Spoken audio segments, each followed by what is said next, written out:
Hello everyone. Today is the second class of how to crack NEET in 60 days. ये मेरा second class है जिसमें मैं आपको बताऊंगी कि पेपर का एनालिसिस कैसे करना है, क्योंकि देखिए ये जो पेपर मैंने लिया है 2019 का, ये सबसे ज़्यादा फ्रेश पेपर है। ठीक है, ये अपडेटेड पेपर सबसे ज़्यादा है 2019 का। ये रटना नहीं है, इसका एनालिसिस करना है। मतलब कि आपको चैप्टर देखना है कि कौन से चैप्टर से ज़्यादातर क्वेश्चंस आ रहे हैं और उसका लेवल क्या है। ठीक है, उसका लेवल यहाँ पे क्या है। ओके, अभी देखिए मुझे पता है, मैंने फ़िज़िकल केमिस्ट्री इसलिए लिया है क्योंकि मैं जब स्टूडेंट्स पढ़ाती हूँ तो मैं देखती हूँ कि नीट की जो एस्पिरेंट्स है उन लोगों को ज़्यादातर दिक्कत रहता है फ़िज़िक्स में। ठीक है, और दूसरा चीज़ यही कि केमिस्ट्री के अंदर उन लोगों का ज़्यादातर दिक्कत रहता है फिज़िकल केमिस्ट्री में। क्यों? क्योंकि इसमें होता है मैथ, और मैथ से ज़्यादा नीट एस्पिरेंट्स की जमती नहीं है। तो इसलिए मैंने पहले फ़िज़िकल केमिस्ट्री जो टफ पार्ट है, जो डिफ़िकल्ट पार्ट आप लोगों को लगता है, मैं वही ले लिया पहले। ठीक है, ओके, चलिए शुरू करते हैं। ये है आज का पहला क्वेश्चन। ये क्वेश्चंस के बारे में मैंने पहले आपको बताया था मेरे पहले वीडियो में। क्या लिखा है कि यहाँ पे लिखा है कि for a cell involving 1 electron E naught cell is given at 298 Kelvin, the equilibrium constant for the cell reaction is। ठीक है, मतलब कि K जो इक्विलिब्रियम कांस्टेंट होते हैं वो हमें निकालना है। अब देखिए इसको करना कैसे है।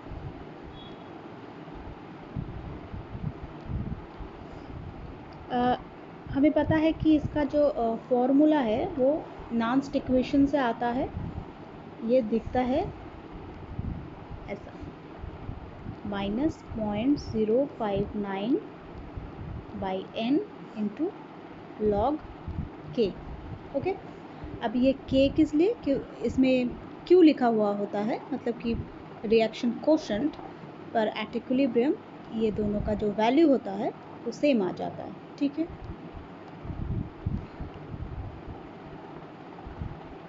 ओके, तो अब देखिए ये सिस्टम है इक्विलिब्रियम का, तो ई सेल ये हो जाएगा 0। ठीक है, तो इसको हम इधर लेकर आ जाएंगे। E naught cell this will be equals to 0.059 by n log of k। अब क्या है, ई नॉट सेल तो दिया हुआ है 0.059 करके। दिस इज इक्वल्स टू जैसा लिखा है वैसा। अब ऊपर वाला हिस्सा डिलीट कर देती हूँ।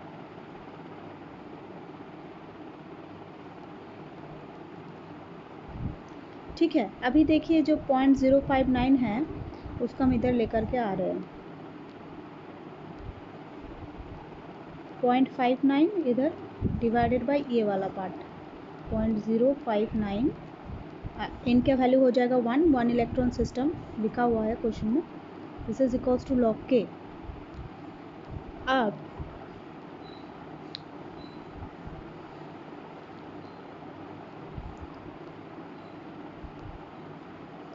अब इसका वैल्यू आ जाएगा 10।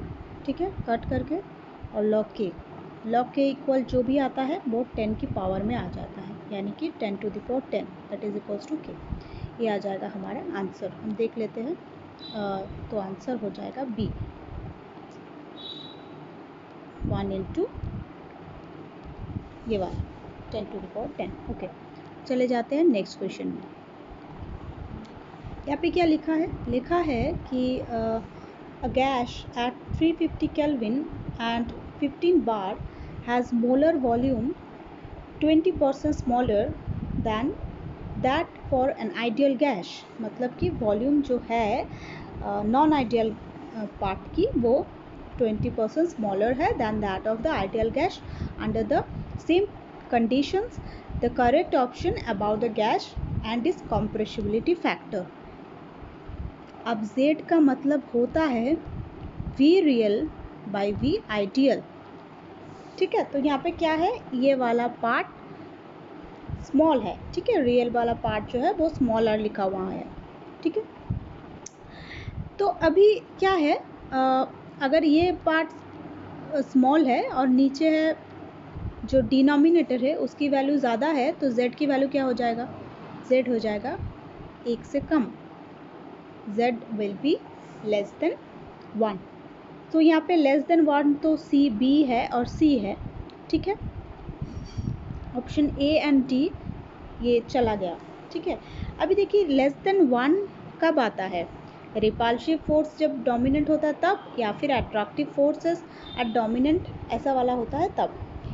अट्रैक्टिव फोर्स डोमिनेंट होगा तभी जो होगा वॉल्यूम कम हो जाएगा, अट्रैक्टिव फोर्स ज़्यादा है तभी वो पास आ रहे हैं, तभी उसका वॉल्यूम जो है डिक्रीज कर रहा है, इसीलिए इसका जो आंसर आ जाएगा वो हो जाएगा ऑप्शन नंबर बी। तो ये वाला पार्ट आ गया है गैस जो पार्ट था क्लास 11 में उस चैप्टर से, और आप देख ही सकते हैं कि इसका लेवल जो है वो इतना भी अच्छा लेवल नहीं है, ये एकदम एनसीईआरटी में बार बार नीट एस्पिरेंट्स को यही कह रही हूँ कि आप लोग एनसीईआरटी में बिल्कुल फोकस कीजिए, एनसीईआरटी आपको रटना है एकदम, मतलब एकदम अच्छी तरीके से इसको पढ़ लेना है, ठीक है। ओके, अब चलिए नेक्स्ट क्वेश्चन पे। यहाँ पे लिखा है कौन सा डिस्प्रोपोर्शनेशन रिएक्शन कौन सा है यहाँ पे, ठीक है। डिस्प्रोपोर्शनेशन रिएक्शन यहाँ पे कौन सा है। डिस्प्रोपोर्शनेशन रिएक्शन का मतलब होता है कि कोई एक रिएक्टेंट है, ठीक है, वो मतलब इसका अगर N प्लस है इसका ऑक्सीडेशन स्टेट, तो एक आ जाएगा N प्लस से ऊपर, मतलब N+1 या फिर कुछ हो सकता है N+M, ये प्लस में आ जाएगा, और एक हो जाएगा N से कम N-M प्लस, ये वैल्यू हो जाएगा। मेरे बात अब समझिए ज़रा, मैंने लिखा कि डिस्प्रोपोर्शनेशन रिएक्शन में ये होता है N प्लस हो गया इसका ऑक्सीडेशन स्टेट, तो A आ जाएगा कैसा M+N, मतलब N से ज़्यादा कोई वैल्यू आ जाएगा एक ऑक्सीडेशन स्टेट, और एक A की वैल्यू हो जाएगा वो हो जाएगा N से कम में, ठीक है। ये होता है डिस्प्रोपोर्शनेशन रिएक्शन, और इसका उल्टा अगर जाए हम तो उसका होता है क्या नाम, कॉम्प्रोपोर्शनेशन रिएक्शन। इसमें क्या लिखा है, अब देखिए पहला वाला रिएक्शन यहाँ पे ले लीजिए आप, Cu प्लस आ रहा है क्या, Cu2 प्लस, मतलब एक ज़्यादा और Cu0 एक कम, तो A हो गया डिस्प्रोपोर्शनेशन रिएक्शन। अब B में आ जाइए, B में क्या है, B में देखिए MnO4 2- की जो वैल्यू होता है वो होता है +6, यहाँ पे Mn का जो वैल्यू होता है वो होता है +6, वो कहाँ जा रहा है, MnO4- मतलब आज जा रहा है एक 7 में, एक तो ज़्यादा हो गया। MnO2 में Mn का जो ऑक्सीडेशन स्टेट होता है वो होता है +4, मतलब एक कम हो गया, तो बी भी यहाँ पे करेक्ट, ए भी हो गया बी भी हो गया। अब सी पे आ जाइए, सी पे क्या है, MnO4, KMnO4 में Mn का ऑक्सीडेशन होता है +7, जो कि हो रहा है क्या, MnO4 K2MnO4 मतलब 6 एक घट रहा है, और MnO2 वो भी +4 है, मतलब दोनों ही 7 से कम है, तो C नहीं आएगा। नेक्स्ट चले जाते हैं D में, MnO4 माइनस, मतलब इसमें Mn का कितना है ऑक्सीडेशन स्टेट, इसमें है 7 करके यहाँ पे है Mn के ऑक्सीडेशन स्टेट, ठीक है। एक और है +2 में, और ये जा रहा है कहाँ पे, +4 में, मतलब ये एक कॉम्प्रोपोर्शनेशन रिएक्शन है। देखिए डिस्प्रोपोर्शनेशन का उल्टा है, अगर इधर से इधर आएंगे तब ये डिस्प्रोपोर्शनेशन हो जाएगा, 4 से एक कम है 4 से एक ज़्यादा है, ठीक है, पर उल्टा हो रहा है यहाँ पे, मतलब ये डिस्प्रोपोर्शनेशन नहीं है कॉम्प्रोपोर्शनेशन है। तो इसका जो आंसर हो जाएगा वो हो जाएगा ऑप्शन नंबर ए नहीं, बी भी नहीं, सी भी नहीं, डी। ओके, तो आप देखिए इसका जो लेवल है वो कितना आसान सा है, बिल्कुल भी हार्ड क्वेश्चन नहीं है, ये आया है एक रेडॉक्स रिएक्शन से और बिल्कुल एकदम बेसिक लेवल का। ये भी एक NCERT वाला ही इसका लेवल है, ठीक है। अभी JEE एस्पिरेंट्स ये अगर देख रहे हैं कोई, तो देखिए आप लोगों को भी ये सब बेसिक सा जानना है, पर आप लोगों का जो लेवल है वो थोड़ा सा बढ़ेगा, थोड़ा सा बढ़ जाएगा, ठीक है। नेक्स्ट क्वेश्चन पे चली जाएगी। ओके, यहाँ पे क्या लिखा है? लिखा है अंडर आइसोथर्मल कंडीशन। कंडीशन क्या दिया हुआ है? आइसोथर्मल, मतलब डेल टी जो होगा वो हो जाएगा 0, टेम्परेचर की कोई चेंज यहाँ पे नहीं होगा। A gas at 300 kelvin expands from 0.1 litre to 0.25 litre against a constant external pressure of 2 bar. The work done by the gas is, ठीक है। आपको निकालना है क्या? Work done. अब ये है क्या? एक कंडीशन दिया हुआ है आइसोथर्मल की। यहाँ पे बताया नहीं गया है कि ये रिवर्सिबल है कि इरिवर्सिबल है। यहाँ पे लिखा है कि against a constant external pressure, तो इसको इरिवर्सिबल लेना ही ठीक होगा, तो हम वही लेंगे। क्या करेंगे इसको? अब इरिवर्सिबल जो सिस्टम होता है उसका क्या फॉर्मूला है? W = -P external V2 - V1। अब V2 V1 को कुछ लोग V फाइनल - V इनिशियल ऐसे करके भी लिख सकते हैं, कोई बात नहीं इस पर। तो इसको कैलकुलेट कर लीजिए। एक्सटर्नल प्रेशर की जो वैल्यू है वो है 2 बार एंड 0.025 माइनस 0.1, यानी कि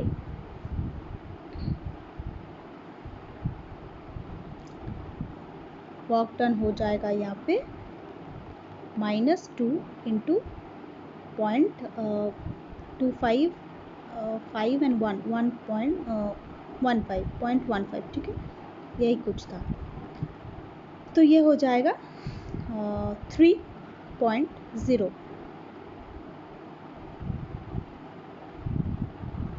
सॉरी ये हो जाएगा 30 पॉइंट की थोड़ी सी यहाँ पे होता है।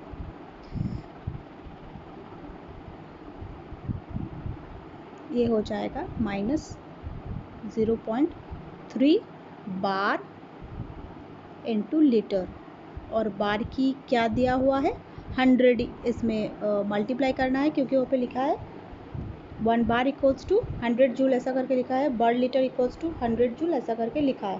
तो इसमें 100 इसको जूल में कन्वर्ट करना है, यानी कि 30 जूल यहाँ पे आ जाएगा, ठीक है। तो ये क्या हो जाएगा? Option number D -30 joule. आप इसका भी लेवल देखिए, बिल्कुल एकदम जो है एकदम बेसिक लेवल का है। यहाँ पे भी ये जो आ गया है NCERT का ही लेवल हो जाएगा यहाँ पे, ठीक है। ये बिल्कुल NCERT का लेवल है, यहाँ पे आ जाएगा। ये वाला जो क्वेश्चन है वो क्या है? The mixture that forms maximum boiling azeotrope. Azeotropic mixture मतलब जो कांस्टेंट बॉइलिंग मिक्सचर करते हैं उसी को एजियोट्रॉप कहते हैं। यहाँ पे इथेनॉल वाटर नहीं होगा, एसीटोन कार्बन डाइसल्फाइड भी नहीं होगा, हेप्टन ऑक्टेन भी नहीं हो जाएगा कौन सा? Water and nitric acid will form a maximum boiling azeotrope. Okay, अब बाकी की क्वेश्चन अगर हम इसी वीडियो में डिस्कस करेंगे तो वीडियो बहुत ज़्यादा लंबा हो जाएगा, तो उसको आज हम छोड़ देते हैं, और बाकी के जो फिज़िकल की और कुछ क्वेश्चंस हैं वो मैं डिस्कस करूँगी अगले वीडियो में। अपना प्रिपरेशन चालू रखिए, डेट की फ़िक्र मत कीजिए। आपको नीट लाने से कोई नहीं रोक सकता, क्योंकि नीट एस्पिरेंट्स के लिए NCERT का बुक काफ़ी होता है। तो ये मेरा था second class on how to crack NEET in 60 days में। And students, all the very best to you, keep studying. Thank you very much. अगर इस वीडियो को आपको अच्छा लगा है तो इसको लाइक कीजिए, अपने फ्रेंड्स के साथ इसको शेयर कीजिए, और मेरे चैनल जो है उसको सब्सक्राइब भी कर लीजिए। Thank you very much.